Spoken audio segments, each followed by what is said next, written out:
employment in Canada.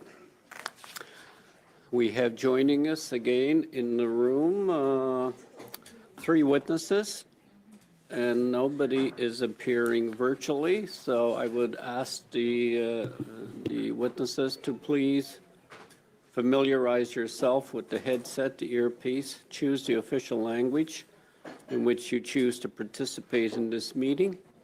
And if there's an interruption in translation services, either members or witnesses, please raise your hand, get my attention, why we will suspend while they're being corrected. As well, please, those attending in the room, any of your devices, put them on silent mode, as well as please refrain from tapping the boom of the mic because it will cause issues for our translators. I would remind everyone, please direct your questions through the chair. We will begin with we have 3 witnesses. We have the Forest Products Association of Canada, Derek Nyber, President and Chief Executive Officer. The Students' Commission of Canada, Sharif Mahdi, Chief Executive Officer. And YMC of Greater Halifax Dartmouth, we have 2, Rebecca Skeet, Director of Employment Services, and Julianne Vincent, Chief Operating Officers. One of you will be providing the statement. We'll begin, and each of you have a 5-minute or less opening statement. We'll begin with Mr. Naibur for 5 minutes, please. Great. Thank you, Mr. Chair, and members of this committee for the invitation today and for making this study on youth unemployment a priority. As the leader of Forest Products Association of Canada, the proud son and grandson of unionized pulp and paper workers in the Upper Ottawa Valley, and as someone who worked in the forest sector as a young person to help pay for school, this is a topic that's close to my heart, both personally and professionally. Forestry is jobs, 200,000 full-time family-supporting jobs in over 300 communities across the country, another 200,000 indirect jobs from coast to coast. Let me begin by thanking all parties around the table for your engagement and support of our sector and its employees during this very difficult time. Last week, we were grateful to have representatives from the Liberals, Conservatives, Bloc Québécois, and NDP all join us for our National Forestry Conference, and all committed to standing with our industry, our people, and our forestry communities as we face serious headwinds given the current trade dispute with the United States, which now has our softwood lumber companies facing combined duties and tariffs of over 45% on exports to the United States. As the government works to secure a deal that works for Canada, as an industry, we're doing our best to keep employees working, to keep them as connected as possible to our mills and woodlands operations, and working with federal and provincial governments and our labor partners to support employees who might find themselves out of work, either temporarily or for a longer period of time. The priority now is to protect the existing jobs as best we can. Despite these challenges, as the committee is looking at through this study, for the foreseeable future, we still have a lot of jobs that need to be filled. Forest technologists, forest technicians, logging truck drivers, heavy equipment operators, and what some young people might not know, emerging opportunities in drone technology, AI, wildfire risk mitigation, biomass electric power generation, and prefab modular and mass timber manufacturing. We continue to be focused on building a future-ready industry and supporting the talent pipeline for the jobs of tomorrow in Canadian forestry. Half of our employees will retire within 20 years. And right now, only 10% of our workforce is under the age of 25, despite nearly 5 million young Canadians being ready for work. We see a real opportunity in the young Canadian talent pool and a huge opportunity in the Indigenous youth talent pool. We're working with a range of partners to address skills gaps, rural infrastructure barriers, and a generally limited awareness of some of the interesting careers and good-paying jobs that can be found in forestry. Last fall, FPAC released Unlocking a Future-Ready Workforce for Canada's Forest Industries, which profiled some of the needs and the opportunities. In summary, I'll close with just a few recommendations, and we can get into more detail in the Q&A if you wish. Develop a forest sector skills development plan that clearly maps skills gaps and a regional approach to addressing them. There's some great on-the-ground infrastructure to build off of. As part of this development plan, support employer-led training programs in rural and northern communities, so young people don't need to leave home to be trained. And stabilize and grow proven youth employment programs and support networks through multi-year youth employment program funding through ESDC. For groups that are tried, tested, and true, I'll reference the Outland Youth Employment Program as one that has 25 years experience providing 6-week training opportunities to Indigenous youth in high school aged 16 to 19. In that 25 years, they put over 1,000 Indigenous high school children and youth through that program, and they've touched nearly 200 communities across the country. Well-established groups like OYEP should not be facing funding cuts, but they should be leaned in on because they have a proven track record. Programs like Project Learning, Tree Canada, Forestry Together, and Women in Wood are other grassroots initiatives that we're pretty proud of that are connected to communities that have started with a coalition of the willing and now enjoy broad support across Canadian forestry. So in closing, before I turn it over to my colleagues, on behalf of businesses, employees, and communities in the forest sector, we appreciate your engagement and support. I look forward to any questions or comments you might have. Thank you, Mr. Chair. Thank you, Mr. Nybor. Mr. Maddy, for 5 minutes, please. Thank you. Mr. Chair and members of the committee, thank you for the opportunity to share the Students' Commission of Canada's perspective on youth employment in Canada. My name is Sharif Mahdi, and I'm privileged to serve as the Chief Executive Officer of this organization. The Students' Commission of Canada is a national Canadian charity founded in 1991 with an expertise in youth engagement in all facets of Canadian life, including employment and skills development. We partner with youth, we listen to youth, we work with them in their expertise to address challenges they face, and engage with them together to contribute to Canadian society. Our mission includes supporting other organizations, businesses, governments, and collaborations to do the same. 4 pillars guide our work: respect, listen, understand, and communicate. Our capacity to support, advise, consult with others is generated in part from the aggregated knowledge we synthesize from, but its immediate and main genesis has always been from our own direct work with youth. In our beginning, everyone at Students' Commission was a volunteer, both youth and adults. Then youth became employees, and as soon as we were able to move them from an all-volunteer model to one with paid staff. Paid youth staff and youth as co-op placements for credit and/or paid have been with us since the early years. Today I will share what we are hearing from youth and specifically share some of the solutions and innovations that they've suggested to address and tackle our current youth employment challenges. This includes pulling and sharing results from our engagements and programs on youth employment, including sharing some direct voice from young people themselves. What we're hearing very loud and clearly is that this isn't the same workplace or workforce young people imagined 10 years ago. The economy is shifting, career paths are nonlinear, and success today is as much about connection, adaptability, and identity as it is about credentials. Youth are anxious about the present and the future that they face. What we have learned from thousands of youth, the organizations, schools, and employers that serve them is that it takes a whole of society approach to address youth employment so that they can handle the pressures of today's world, particularly after the gaps in pre-employment preparation that were generated during and post-COVID in the era of so much virtual work and virtual education. We have a stream of programs focused on youth skills development, and we work in the pre-employment skill development space. We are in the process of co-creating, implementing, and scaling frameworks that integrate pre-employment soft and hard skill development through extracurricular opportunities and connections to service and community, with formal education and credit accumulation and stronger ties to employers with practical experiences of workplace learning and purposeful employment. Again, a whole of society approach. We also lead the national Take Our Kids to Work program, Canada's most recognized career education program.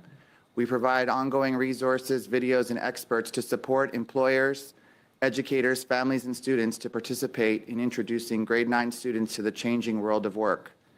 In 2025, we reached 1,169 employers and 1,159 educators and supported 400,000 plus students to be engaged in career exploration. Our Career Live virtual engagement program also was attracted 6,000 attendees coast to coast to coast. We are working to expand this grade 9 innovation into a network of employers, youth sector organizations, and educational institutions supportive of a more integrated work learning strategy from grade 9 forward, linking skill development, practical employment, and education, and breaking down silos across these various systems. SCC's Art of Work program also serves youth from later grades, and as a result, we have been able to bring corporate funders and government partners to the table to work together to integrate employment and engagement experiences and effective training practices across multiple sectors. Again, an emphasis on the whole of society approach. We have also learned to recognize that youth have diverse employment needs. Some thrive in part-time roles, others in full-time, and some use the experience as an entryway to education. And we assist our employers and employment program funders to adjust their expectations and offer to provide this kind of flexibility, particularly for placements designed for youth facing employment challenges in first and transitional employment. The Students' Commission of Canada enhances existing systems by partnering with local organizations, schools, and employers. We leverage national and local connections, evidence-based research, and evaluation to co-create sustainable, community-rooted solutions. We believe in a world where all young people transition positively into a successful adulthood. Mr. Muddy, for your opening comments. Ms. Skeet or Ms. Vincent, who is giving? Ms. Vincent, you have the floor for 5 minutes. Thank you, and good afternoon, Mr. Chair and honorable members of the committee. My name is Julianne Vincent, Chief Operating Officer of the YMCA of Greater Halifax, Dartmouth, and I'm accompanied by my colleague, Rebecca Skeet, Director of Employment Services. Thank you for the opportunity to appear before you today to speak about youth employment and the important role the YMCA plays, both in Halifax, Dartmouth, and across Canada, in helping young people find meaningful work and build a foundation for lifelong success. The YMCA's mandate is simple yet profound: to ignite the potential in people. This helps build stronger, healthier communities, and a healthy community is one in which young people have equitable access to opportunities, including employment. The impact of this work extends far beyond a first job. It builds confidence, resilience, and the skills needed for lifelong employability. At the YMCA, youth are at the very core of what we do. Examples of youth-focused programming include settlement services, before and after school care, childcare, health and wellness programs, and employment services, including those designed specifically to help youth find employment and support their workplace readiness. These programs recognize the strengths and assets that youth bring to work, as well as the unique barriers that they face in finding meaningful employment. However, we also do more than provide services for youth. We also bring the perspective of a youth employer. Last year alone, 260 youth were employed through our programs and operations, representing over 52% of our workforce. Among our leadership team, 12 of our leaders are youth themselves, making up 18% of our leadership positions. And that's just the YMCA of Greater Halifax, Dartmouth. Collectively, YMCAs employ more than 13,000 youth across the country. With 37 associations across Canada, YMCAs are among the country's leading youth employers. Organizations like the YMCA are major employers, innovators, and economic drivers in our communities. These numbers reflect our belief that youth are not just tomorrow's leaders, they are also the leaders of today. Today, we're here to talk about the challenges young people are facing when it comes to accessing employment. Specifically, we're here with 3 recommendations to improve the current challenges. The first is to adopt a youth-centered, people-first approach. There's no one-size-fits-all solution. Each young person brings unique strengths and unique challenges. Programs must be designed to meet youth where they are, recognizing their lived realities and building on their assets. We see firsthand how employment programs like the Summer Work Student Exchange, Canada Summer Jobs, and the Youth Employability Skills Strategy program can alter the trajectory of lives. Programs like these support youth development and instill transferable skills, now called appropriately Skills for Success in ESDC's framework, for a variety of different careers and industries. The second recommendation is sustained investment in community-based programming. invest in what works, the continued and stable funding of community-based programs with demonstrated success and long-term impact. Earlier, I mentioned that our experience has shown us that there is not a one-size-fits-all solution to youth gaining meaningful employment. Community-based organizations ensure a variety of programs are offered to meet youth where they are, whether that's geographically, culturally, developmentally, or considering their socioeconomic status. Further, proven youth employment models must be protected and expanded, not reimagined for every funding cycle. Funding programs that support pilots and innovative solutions are critical. However, there's a significant need for funding available to support programs that have been proven to work. If ongoing program funding is not available, programs enter the market and are then withdrawn, leading to instability and confusion, and it reduces the trust in the organizations providing these supports for youth. The third recommendation is the recognition of the role that the social determinants of health play in youth employment. Employment interventions must support whole person outcomes. Stable housing, food security, access to education, mental health support, and a sense of belonging are prerequisites for employment success. They play a long-term, defining role in a young person's ability to succeed. Investing in youth employment is an investment in healthy communities and a strong, inclusive Canadian workforce. The YMCA is proud to continue this work alongside government, employers, and community organizations, and proud to stand with youth as they build the future of this country. Thank you, Mr. Chair and members of the committee. We look forward to your questions. Thank you, Ms.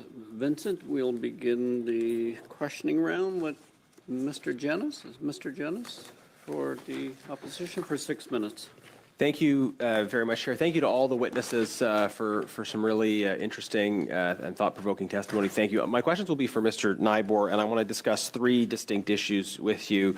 The first is how we talk about vocations in the natural resource sectors and forestry in particular. Secondly, building homes where jobs are, and thirdly, credential recognition as it relates to your sector.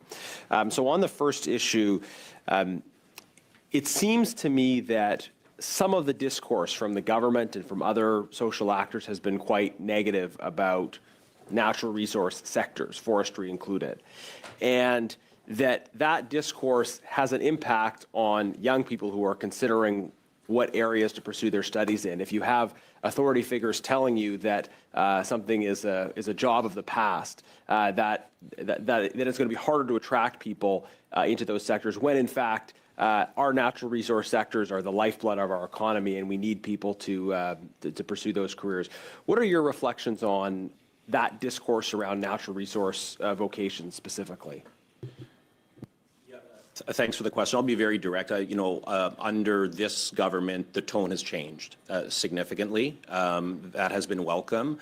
I also think the economic realities have forced us as a country to look inward at some of our natural strengths, which I think is where natural resources opportunities lie. We have seen coordinated campaigns to try to undermine Canadian forestry out of the U.S. and out of Europe. That's kind of standard, but I would say the current economic crisis that we're in has enabled an opportunity in our sector to get focused on the possible, to start thinking about the economy again, to start thinking about jobs, and leaning into some of Canada's natural advantages. And I think what I'm hearing from our CEOs and heads of HR and our member companies is that young people want to know that they're making a difference. They want to know that forestry is sustainable. They want to know that we're making products ethically and treating the land that we're working on well. Those are themes, and I'm proud of what we do in that regard in forestry. I also think the opportunity we have on the housing piece domestically is a huge opportunity, and just the other community benefits that come with forest management. Yeah, thank you. And I got to keep moving to the other themes, but just to put a fine point on it, when you said current government, previous government, are you highlighting specifically comments or tone during the Trudeau years? Specifically, yes. Okay, as being problematic. Correct. Yeah, okay. Homes where the jobs are. One of the things Conservatives have highlighted as part of our Conservative Youth Jobs Plan is the importance of having homes and community infrastructure in places where jobs are to make it easier for people who are unemployed in a larger centre to consider job opportunities. What are your reflections on this issue of of people considering careers outside of the area they grew up, and the importance of having homes available as part of that. Yeah, like homes are key infrastructure. I think my colleague from the YMCA talked about the social determinants, and we're seeing that. I was in Fort Nelson, BC, just before the pandemic, as there's a movement to try to rebuild the forest economy in that part of northeastern BC. That hospital doesn't deliver babies. So if you have to go 4 hours away, and heaven forbid you have a complicated pregnancy, you're going to have to go to Vancouver for maybe a couple of months. Cell phone coverage and broadband access. There is some of that social infrastructure that's absolutely critical to making these communities attractive in a place where somebody wants to move their young family or start a young family. The access to housing piece as well. There were some stats out of the federal government back last year around the inaccessibility of affordable rental properties in rural Canada. So there's a whole host. So I think the housing piece is one of a number of pieces that we have an opportunity to focus on. And to me, that's a rural lens play. That's a regional play that we need to. It's probably not a one size fits all. Yeah, so it's an important thing to include as part of a jobs plan, is actually to look at people being able to live where the jobs are. 100%, and plus the related social determinants and social supports in that community. Okay, so in the last minute and a half that I have, the issue of credential recognition. A lot of people, when they think about credential recognition, they think about professions that they interact with, often healthcare, but you have important issues around credential recognition in the forestry sector. And in previous engagements, I've heard that many Ukrainians who came here in particular as part of that wave after the start of the further invasion had backgrounds in forestry, but there were issues in credential recognition. And when we fail to recognize the credentials of people who come to this country, it's a double negative, because they're not able to work, and there are problems in the jobs which they could work in, but then also they end up competing against young people in entry-level positions. And I noticed the government included some discussion of this in their latest announcement, but the fact is they already have an existing fund that is supposed to be doing this work and is not doing it successfully. We put forward some proposals on credential recognition. What are your reflections on the link between credential recognition and job creation, and how it plays out in your sector? It's critically important. We have a Forest Professionals Regulation of Canada body. It's a national body that does work with the provinces. This is another big Fed-Prov play where I think there's a huge opportunity to try to align things. From Nova Scotia to BC, we have different provincial regulatory bodies. So I do think that national body can work through a one-window approach. We're not an industry that's tapped in a big way to the temporary foreign worker program, so I would view that as being, aside. But in credentialing in terms of newcomers to Canada, and also I would say working with the provincial and the regional college networks on some of the micro-credentialing, because there is an escalation. I mentioned prefab, modular, mass timber. There's a lot of new skills now that, when we start building more in factories, that's going to mean that the plumbing and the electrical is done differently. So how can we help accelerate some of the trades work and the accreditation to get that done? Thank you. Thank you. Ms. Fancy for 6 minutes. Thank you very much, Chair. Through you, I'd like to welcome all four of our panelists today. It's always nice to see some East Coasters in the house as well. I have questions for all of you, but I'd like to first start with Mr. Nyber as well. Good morning, Mr. Nyber. I think it's afternoon now. I'm looking at, we just talked with the colleague across in regards to, how do we make natural resources a viable sector for our youth? And it reminds me a lot of our forestry, what goes on in my riding in South Shore St. Margaret's, where I have a major industry employer in that area. So I want to look at the role that the private sector has in its leadership into how do we engage youth, that this is a viable industry. So my question to you is, private sector leadership is vital to tackling youth employment. From your perspective, Mr. Nyber, what makes federal partnerships, through whether it's through a wage subsidy program or research internships,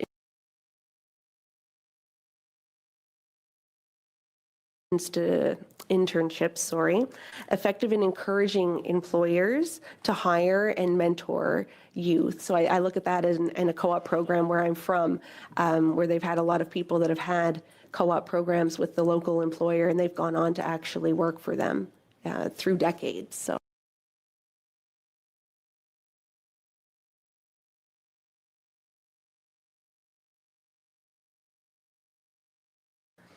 Yeah, there's mutual benefit there for government and industry alike. Like these are our workers and our talent of tomorrow, and the want to attract people to our communities, but also train those, as I said, people close to home. And the more we can do that. The other thing I would say that's challenging for our members is when the rules of the game change on a regular basis. This is where I think leaning in on multi-year funding. I know some of the YES or the youth employment support under ESDC programs. You know, we had a number of organizations that were funded for quite consistently year over year, and then they all just didn't get funded again. And in the case of the Outland Youth Employment Program, which is to me a model program, this is Indigenous youth 16 to 19 across Northern Canada. They had to close a couple camps kind of at the last minute. So I really think my advice is that the benefit is very, very clear on both sides. But I think if my members and our union partners were sitting here, they would talk about consistency and multi-year planning to allow people to really invest and have confidence in making more investment in some of those programs for the future. Awesome. Thank you very much, Mr. Nyberg. My next set of questions is for Ms. Skeet and Ms. Vincent. In terms of Atlantic Canada, we know that we have some very unique labor market challenges, we'll put it that way. How do you think that the federal government, our current partnership model, and we can look to the future with this as well, how do we work together with provincial governments and community organizations like yourself to help ensure that our youth programs are responding to those local realities of what we're seeing? Yeah, sure.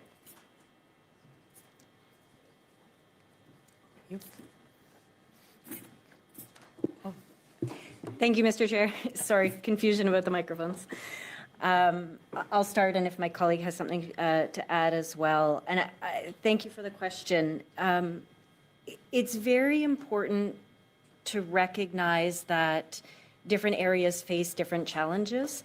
And so one of the key things that we strongly believe in terms of partnerships and funding models and programs is that it does recognize local realities. So for example, in Nova Scotia, we have a strong African Nova Scotian population. We have rural communities as well as urban and small centers. We have the Acadian population. There isn't one program that is going to serve all of those needs. And so in addition to what Mr. Nyberg said, which we agree with in terms of that consistency in funding and programs, it's about investing in local on-the-ground organizations or partnerships of any kind that actually understand the realities that youth in those regions face. And that's going to allow for greater uptake and greater results rather than a one-size-fits-all approach. Oh, thank you very much for that. And then if I have time and you can indulge me, so before becoming an MP and right up into the first week of the election, I was a grade 9 teacher, and you had mentioned earlier in your speech, Mr. Mady, regarding Take Your Kid to Work Day, which I know is coming up first Wednesday in November. In regards to programs like that, if I have time there, Mr. Chair, in terms of the government's approach to youth employment emphasizes on these wraparound supports like mentorships or mental health awareness and financial stability. Could you please speak very quickly, I know I'm almost out of time, to how these supports can change outcomes for youth?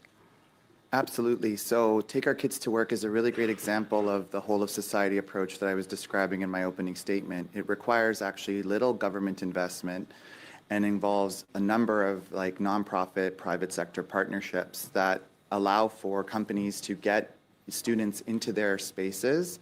And those students have actually told us through our research that Take Our Kids to Work catalyzes a career exploration journey and opens doors to all sorts of career exploration opportunities that they wouldn't have had otherwise. And so what we're hearing is how can we make Take Our Kids to Work year-round, and how can we broaden it beyond grade 9 as a way to try to address some of the challenges that are happening with youth employment right now. And some of those innovations include again, private sector nonprofit partnerships where we place some of these students once they have a career interest in an organization to get paid co-op, paid work integrated learning experiences that allow them to kind of take what they've discovered on Take Our Kids to Work Day and take it further.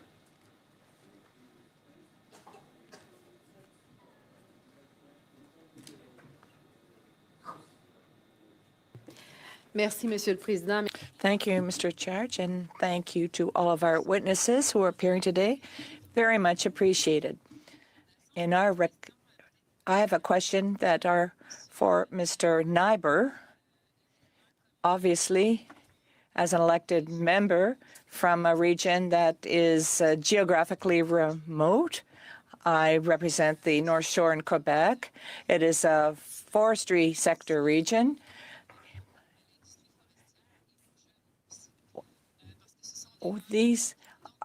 We have, over the past few years, crises to negotiate NADA and COSMA, and since last January, we've had a crisis with our southern neighbors, and the government does not appear, or is not, able to give positive signals to the industry. So on the one side, there is youth unemployment, but there is a offer and a demand, but these two things don't align.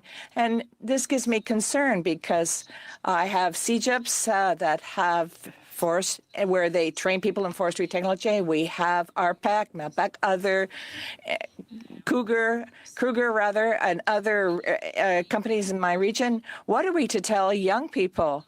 Are we to say, don't go in these sectors because you won't be working because your government is not interested in the commercial partners? I think that this is the signal that we're getting. We're saying that there's no hope in the forestry sector and to think elsewhere. The Prime Minister decided not to give any grants to create employees who are going to be hard hit by the crisis, and they tell them, do something else, get out of the sector. So I'd like to hear what you have to say.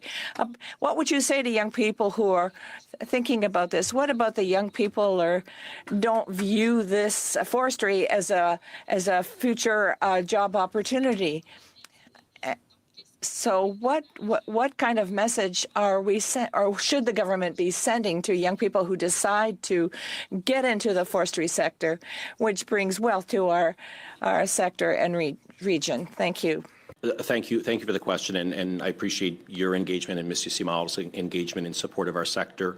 It's definitely a difficult time, so it's very tough to recruit people into a sector now, and people are wondering if the mill's still going to be there in a couple of months. There's no doubt about that.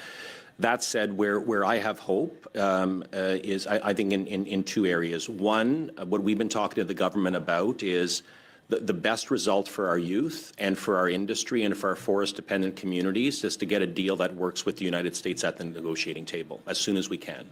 Not a bad deal, but get the best deal as soon as we can. I think what we're hearing, and we get it's complex, but I guess I think what we're hearing for our sector is that it's not close. Right now. So what we need to do is we need to protect our employees to kind of bridge us to try to get through this. That's the priority right now in terms of supporting young people. I'd also say the initial package that the government, we're probably in terms of layoffs or curtailments right now in the 1,000 to 2,000 range across the country. The 50 million as part of the response package is designed to support about 6,000 displaced workers. So I think what we're working with Unifor Quebec and steel workers and others on is the next step. If this drags out further and if the employment impact is beyond 6,000, we need a responsive package to protect those families and those workers. So I think it's a two-part issue. I think we do have a natural challenge. It's tough to recruit now, but I think we just need to work with the government to try to get the supports in place to keep as many people connected to the mills for as long as possible. Donc le message devrait peut-être être autre parce que vous avez You talked about everything that has been offered by the government, and you also talked about the fact that we have to retain employees, but we don't have any measures that enable us to do this. And I heard you talk about employment insurance and another matter. But I think here we've talked about reassurance because there are a lot of seasonal jobs, and these people have to be considered. We have to have government measures to help them so that we don't lose regional workers in the forestry sector or other young people if we continue to undermine the sector. So do you want to see the government being more vocal about the whole issue of forestry? Because right now I'm not hearing the government talk about this. Yes, they talk about steel, the automobile industry, but as far as I'm concerned, forestry is not at the hub of the government concerns. Thank you. First thing I'll say on worker supports, we can't forget about our contractors. So quite often these programs will support full-time employees at our mills, but the truck drivers, the loggers, and they're the first ones hit, the mechanics. So our ask to the federal government is let's ensure any support package for workers includes contractors. On the government mention, this has been an active debate in the sector for many weeks. It was steel, aluminum, auto, energy, forestry. The last 2 weeks, it's been steel, aluminum, energy. That's been frustrating for us, to be very honest with you. We get it's very difficult, and we get there might be reasons at the negotiating table for that. That said, we don't expect to know everything that's going on the negotiating strategy, but we need to know where we stand. So our message last week to Minister Joly and PMO and others was that please keep us posted. If things are shifting, please let us know so we can communicate with our people. Merci, Madame Gill. Monsieur Généreux, pour 5 minutes.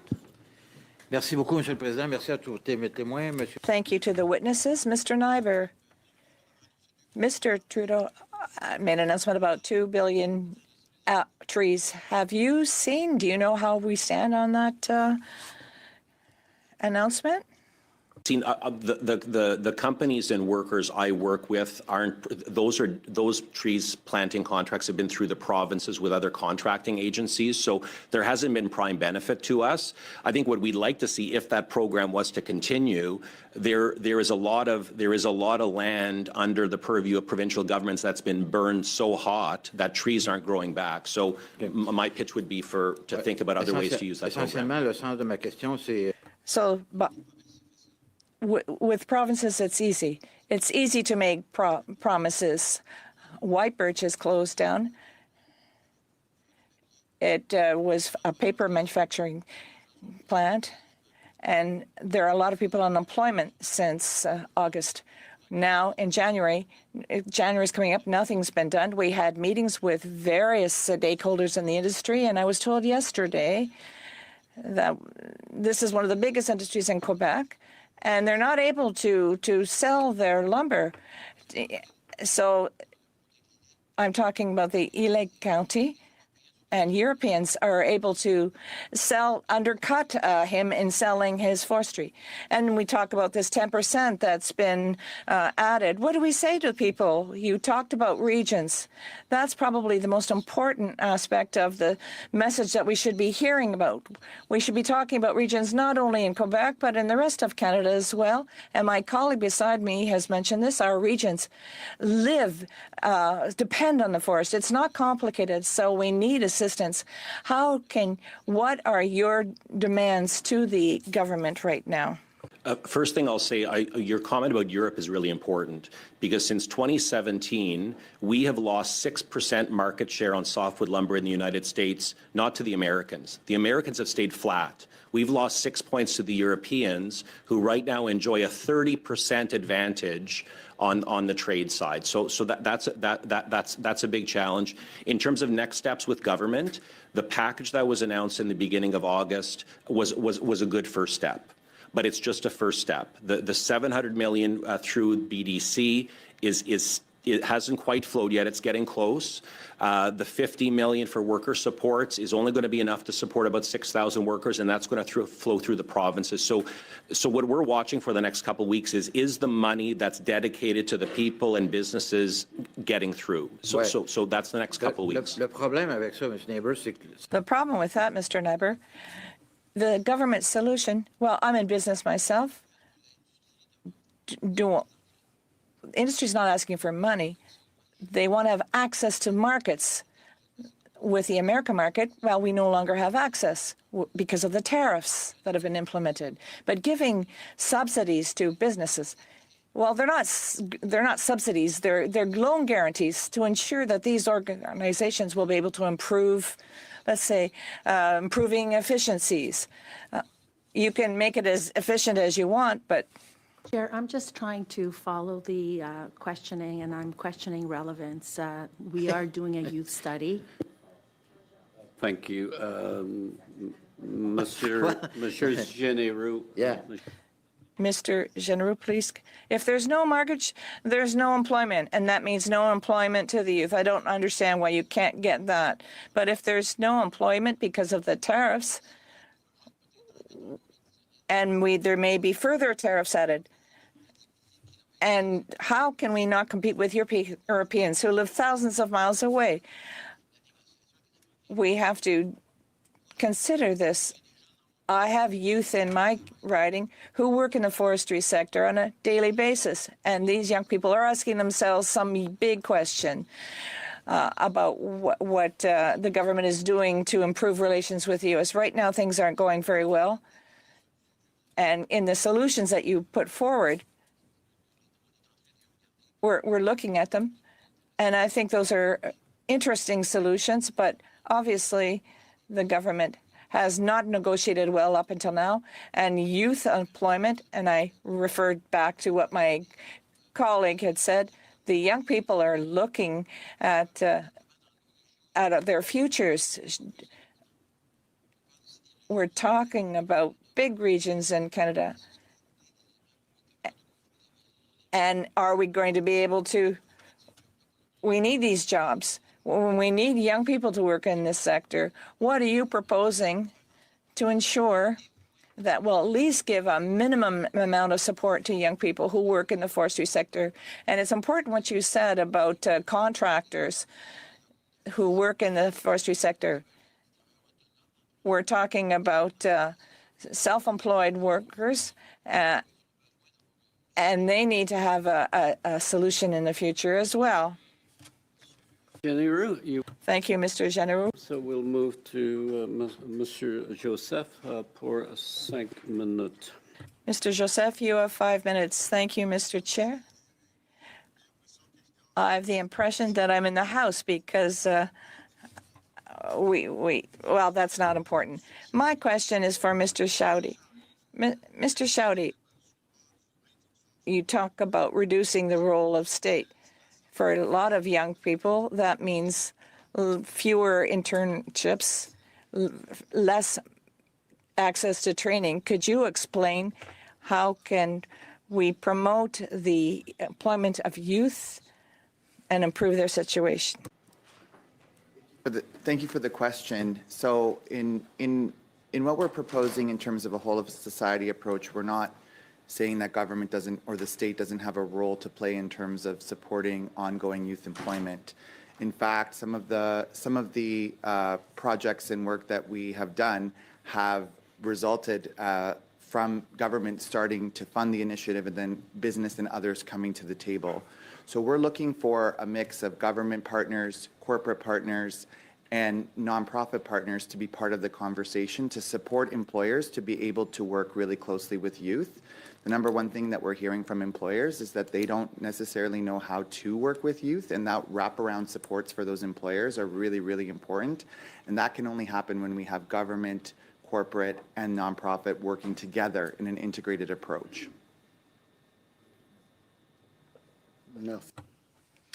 Thank you, Mr. Choudy. I have a question. Many forestry sectors in rural areas depend on from the YES program in order to hire and young people every season. Could you talk about the impact of this salary grants to help young workers who are acquiring their first paid experience in the forestry sector? Thanks for the question. And the YES program is really the YES program is very important to our sector. And I've talked a bit about the Outland Youth Employment Program, but one of the other programs that's benefited from YES has been Project Learning Tree Canada, which has placed 8,000 young people in conservation and forestry job placements, and about 3,000 of those are youth who had barriers to employment. So I think my point on the YES program, there's been some tremendous infrastructure built, and I think the more we can lean in and scale up there in a sector like ours, we're national, we've got a great network of people, and we can really mobilize. So my advice in our sector as we try to fix some of these challenges that we're facing and blunt the blow and provide opportunity is to really lean in on where we've been successful, and we're prepared to work with the government to do that.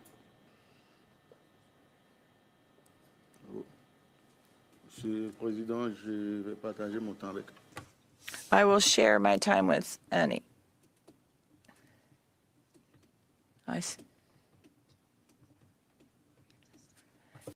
And for appearing here before us.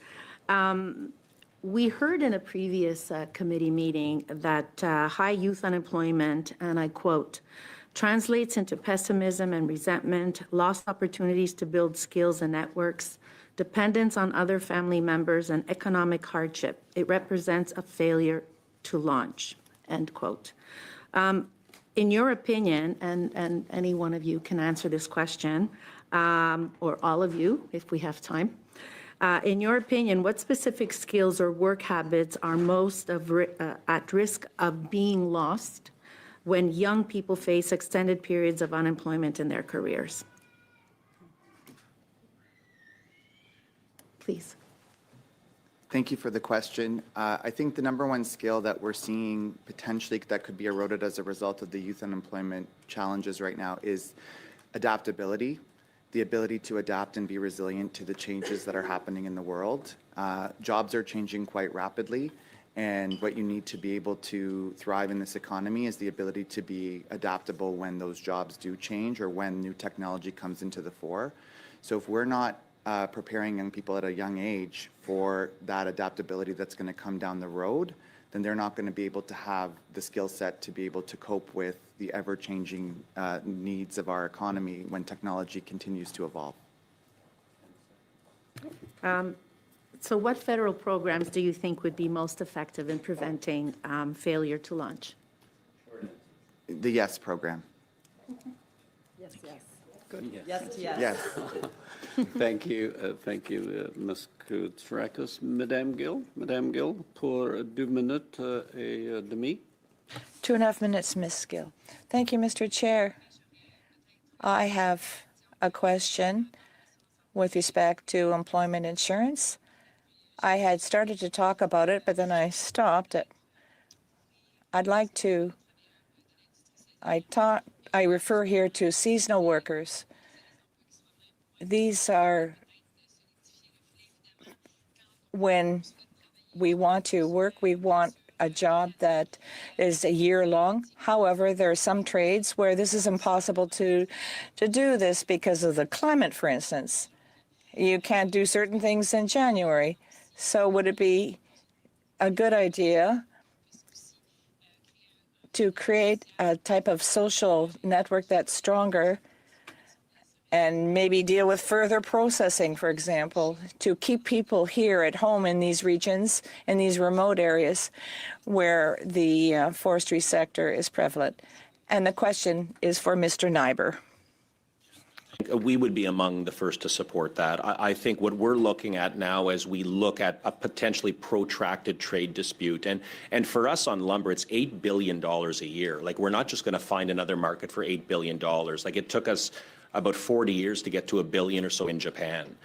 So I think creativity here. I think we've learned a lot through COVID, through the CUES program, through wage top-ups. Like, we in industry and with our union partners are prepared to be very creative here. So it's a call to everybody on all sides. We're happy to work with you. It's time to be very creative and flexible on these solutions if this thing drags out.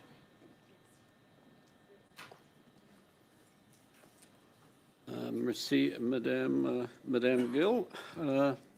Mr. Reynolds? Mr. Reynolds for 5 minutes. Thank you, Mr. Chair. Thank you, witnesses, for coming here today. Really appreciate it. My question is for Mr. Nyber. Is the forestry industry accurately recruiting youth right now?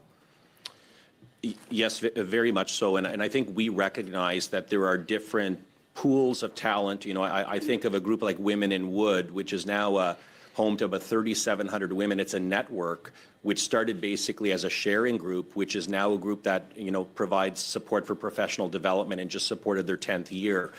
We've got Indigenous programming through OYEP and PLT Canada, for example.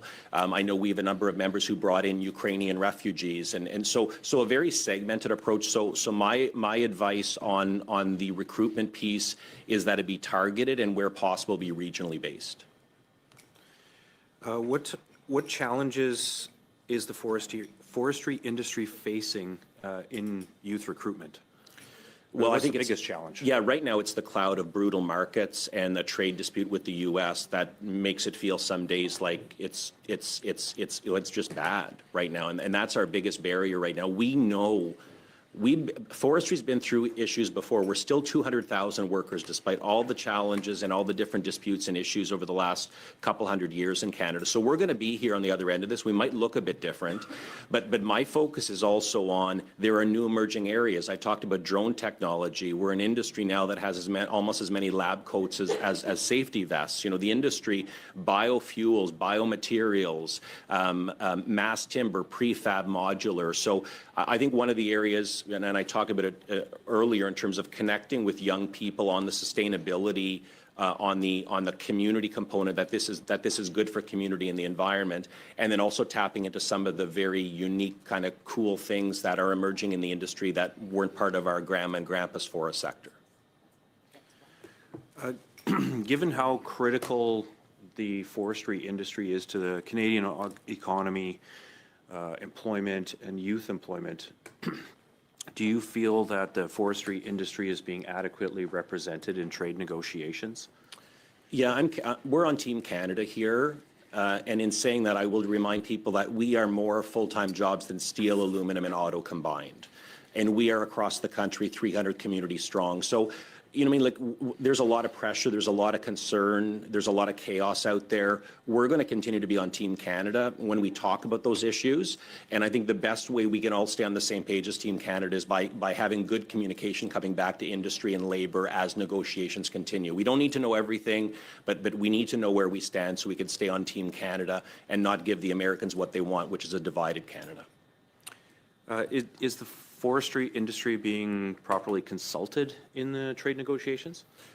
Again, I'll be really direct. We had a tough couple weeks coming out of the Prime Minister's meeting in the White House. We were very surprised not to be mentioned in the readout. We were very surprised, and we didn't know that was a departure for us. And again, there might be a good strategic reason for that, but for 2 weeks, there was no communication. So my advice, again, staying on Team Canada, we want to work with the government on solutions. We're reasonable people. We've never had this industry more united from coast to coast. We've never had greater alignment between industry and organized labor on an issue. So let's work together and let's keep the lines of communication open. Okay, thank you. One more question? A minute and a half. A minute and a half? Okay, my next question is for Mr. Maddy.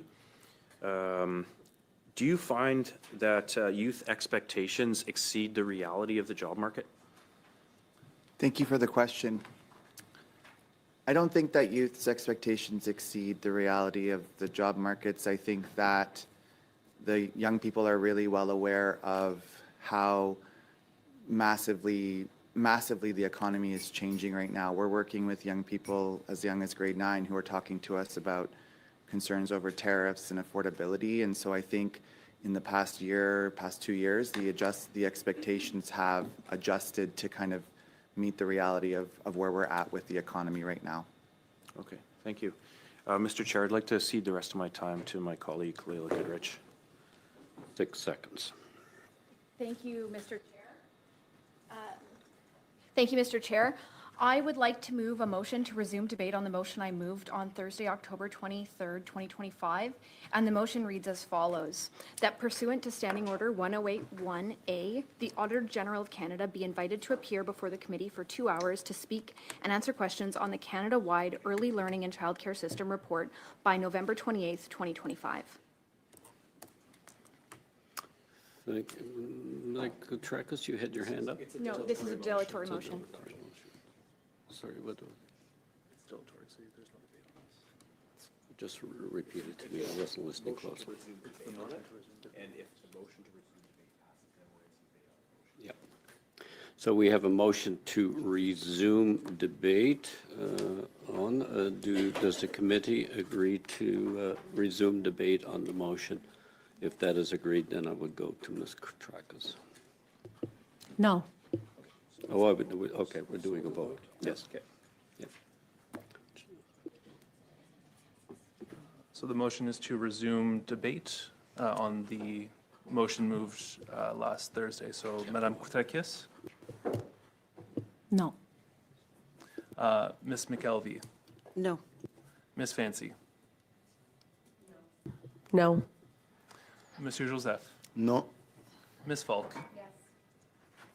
Mr. Jennis. Yes. Ms. Goodrich, Yes. Mr. Reynolds, Yes. Madame Gill. Oui. Yeas pour 5-5, nays contre 4-4.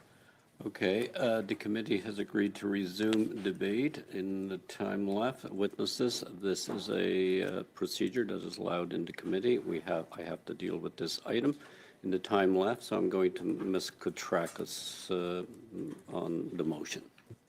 Thank you, Mr. Chair. I just wanted to remind our colleagues that we will be voting, the Liberals will be voting no on this motion. And the reason for that is because it is most likely an issue that is going to be discussed at Public Accounts Committee as well. I don't have that on good authority, but, you know, my experience tells me that it will likely be the committee that will be inviting the Auditor General to that committee. We spent quite a bit of time in our previous meetings putting together a calendar that is going to start working on the next study, which is very, very important. And they were, the studies that were put forth by our good colleague, Madame Gill. So, I'm just asking the committee to be mindful of the calendar and the important work that we're doing as a committee to make sure that we are not, adding extra dates and prolonging the studies that are so important that this committee is studying. So I'm appealing to committee members to think about this and see if maybe, this is something that, we can allow the other committee to look at. And any member around this committee that wishes to question the Auditor General, and we all know the procedures, we can always request to be a substitute on that committee when the Auditor General appears, and we can ask our questions at that committee at that time, and we can proceed with the calendar that we all so vigorously discussed in previous committee members to come to an agreement so that we can continue with the studies and calendar that we have agreed to. Thank you, Ms. Koutrakas. Before we continue, I just want to, at this time, the witness, you're okay to leave because we're over the timeline, and we've got a few more moments of the committee's time, but it's unlikely we'll get back to the witness. So I would like to thank you for appearing before the committee with your testimony, so you feel free to leave at will. With that, Ms. Goodrich, and then I have Monsieur Joseph. Ms. Goodrich. Thank you, Mr. Chair. I think it is incredibly important that we have the Auditor General come. Last week, we had a report come out on the state of the early child care space that demonstrated that the government wasn't meeting its commitments that it made or meeting its own timelines, and I think it is incumbent on us. I appreciate that the Liberal members have shared their concerns when it comes to the disruption of the calendar. I will point out that this is a very modest one meeting request. This is not something that is going to blow up the calendar as is being suggested by the Liberals. This is a multi-billion-dollar project that has been taken on that was offloaded onto provinces and territories, and we are 4 years in, and it has taken 4 years to get some of the basic reporting data to come in. The reporting data is inconsistent. We heard from the Auditor General when she was at Public Accounts last week was that not every province is even tallying the information. They were left to, so we don't actually even know the state of this. And so I think it is quite incumbent on us. And as the member opposite stated, we don't even have clarity that this is going to actually be studied at another committee. She's going off of assumptions and potentially it might happen. Well, we have the authority and we are charged by the taxpayers of Canada and by the voters that sent us here to take care of taxpayer dollars. And this is a $35 billion project. And I believe a lot of parents suspect and expect us to have results on this. And I think that it is incumbent on us to do this. What I would ask is perhaps if we could suspend for 2 or 3 minutes, Mr. Chair, so we can have some discussions. We'll get to that. Before we spend, I do want to remind committee members that the committee in business spent a good bit of time and arrived at a unanimous decision as it relates to our calendar, but it is the committee's obvious. The committee decides as it moves forward. But the calendar was populated by unanimous decision. And I would just ask to take that into consideration, but recognizing it is the committee by unanimity or majority to choose its direction. I'm going to suspend for 4 minutes. Suspend